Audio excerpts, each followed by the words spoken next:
OUROBOROS, to her Ladyship, written by TheaMWC, so that you may inherit this properly.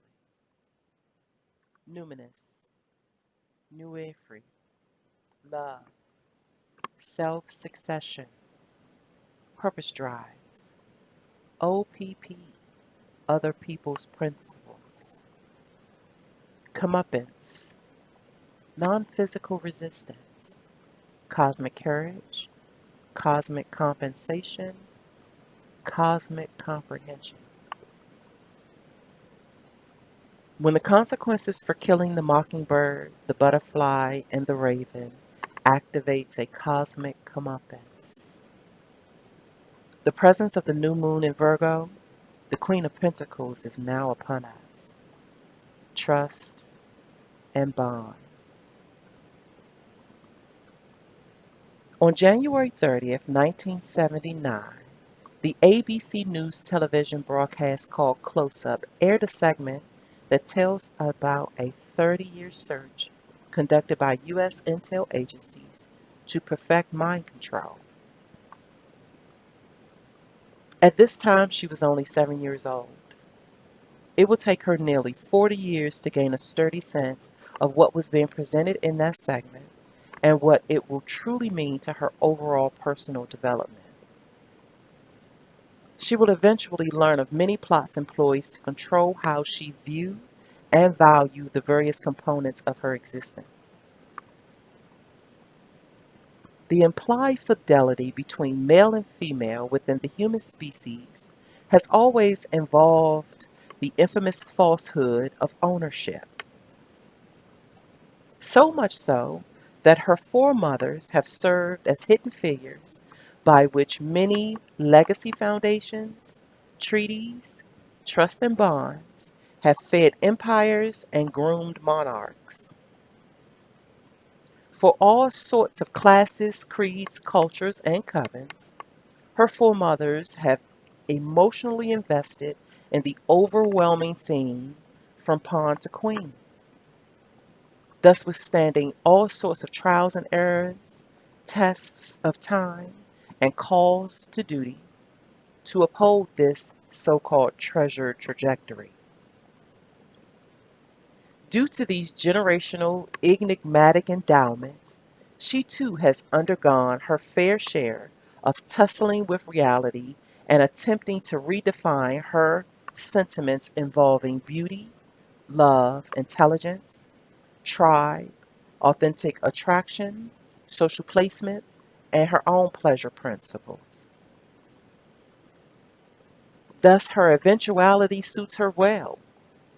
Now, having grown into the awareness that her, she, they are, are, us, are a personified celestial participating in an earthbound timeshare.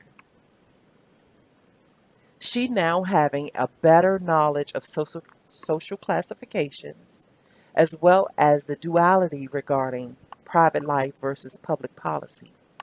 She affirms her most challenging feat ever to serve as her own defense attorney, sustaining her cosmic rites of passage through this realm and the rekindling of karmic law. Unlike common law, or even the symbiotic relations of maritime law, these declarations are of intrapersonal protection. Because for way too long she has been required to accept much without being able to confidently make it make sense, let alone adequately explain it, deeming her intuitive hits less than. So then whose version of the greater narrative is one to fortify its beliefs in? Shall it continue to be the narratology of those that know the powers of the pen? Or how about those that know the true value of the journal, the diary, and the leaflet? Or better yet, the offsprings of those that burnt the originals and took it upon themselves to rewrite the rhymes and rhythms of this realm, knowing full well They'd never be able to smudge out the recordings of the Akashic. She has a special place in her cosmic bosom for the commodifiers of her feminine flesh, the entrepreneurs who have established their wells of wealth via brands of human breeding. The very same brands that her people strut around wearing upon their backs, just no longer upon the skins of their backs. The cosmic comeuppance is upon us. We are situated way too far from the truth, she declares.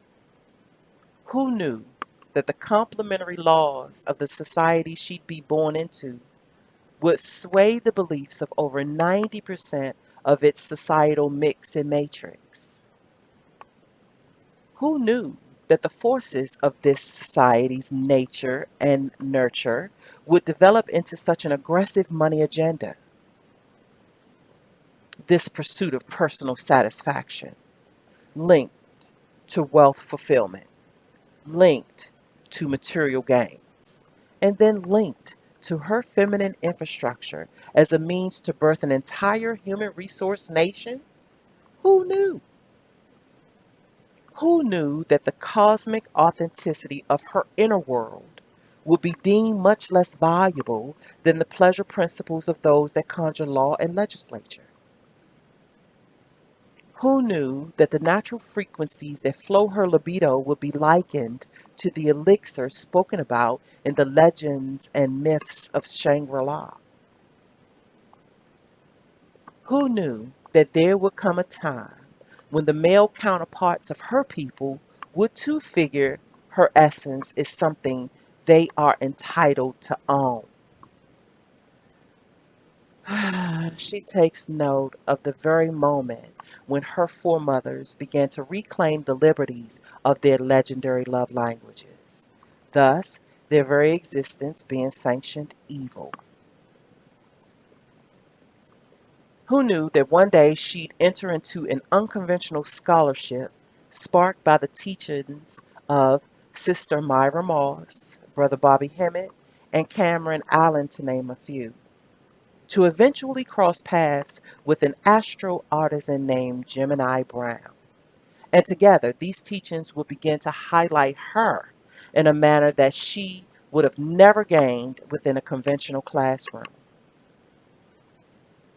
Who will know her as a unique signature of cocktails, of cosmic compliments, and an insatiable, energetic Rubicon?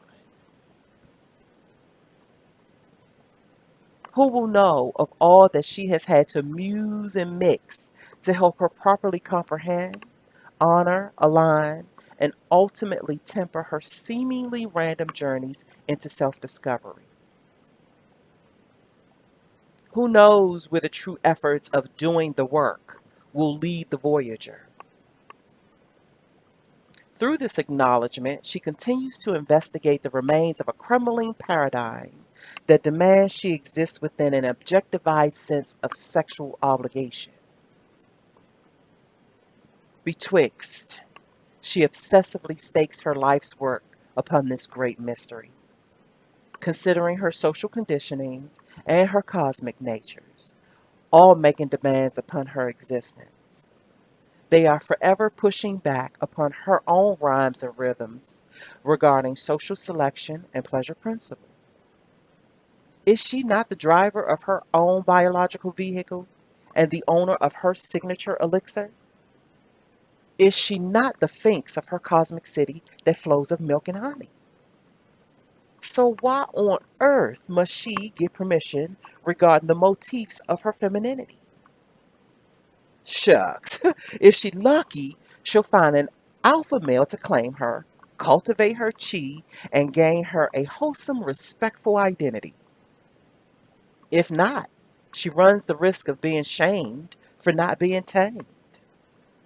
And Lord forbid she raise her own awareness, endorse her own qualities of pleasure, study her own self as a case, and unapologetically stand against the forces that keep seeking to put their hands upon the evolution of her sexuality. To her ladyship, when will they realize no one can control the rivers of the Nile? Lilith has been, since the beginning of time, vilified in the vignettes of the virtuous. As the legend goes, she wanted to ride at him, and his pompous ass wanted, no, needed her upon her back. Needless to say, the romance swayed, and the Garden of Eden began to suffer a great lack. Eventually, she departed her home, which was a bit whack, and soon thereafter she was replaced, and the storybooks began celebrating that. Who knew that from then till now, Lilith would be traveling lifetimes to reincarnate herself back to black? Who knew that her grand feminine energies would be quietly minding its manners whilst relearning to commune with present day cups, wands, swords, and pentacles? Shucks, who knew she'd become the spokesperson for death, acknowledging it as imminent transformation instead of something to cheat or fear, especially since it's a true fixture upon this earthling experience. Death has made itself her constant companion since she was a wee little human. It stays upon her people, and to its credit, death's presence is responsible for old selves being transformed into new selves. It's also co-responsible for the charging of the seasons and the cycles, all transferable within and outside of this realm. Thus, no more fucks shall be rendered when regarding the implications of ownership involving her portal. And since this version of her is beyond child rearing, she is growing into the honorariums of a cosmic conscientiousness upon the majesty of her Kundalini. Due to her reviews of value, she arrives full circle. Slow and steady she rides, taking great strides to know thyself, place shame upon the proverbial shelf, dispel the powers of heartbreak, and unchain the links that bind her box to this society's ace of coins and its rude boy emperors. Plus, she's done well with desorbing the illusion based upon the ideas of a lackluster love for the sake of inclusion. So here's to her true black moon Lilith and her virtuosa Venus, for they've served as her interior coaching counsel, leading her toward the purpose driven pursuits of the sacred phallus, the sacred penis. Because surely the fight is not against flesh and blood. They just would have you believe that. The cosmic chalice has returned to its proverbial palace. Hashtag wag the dog. Who knew? Well, now you do.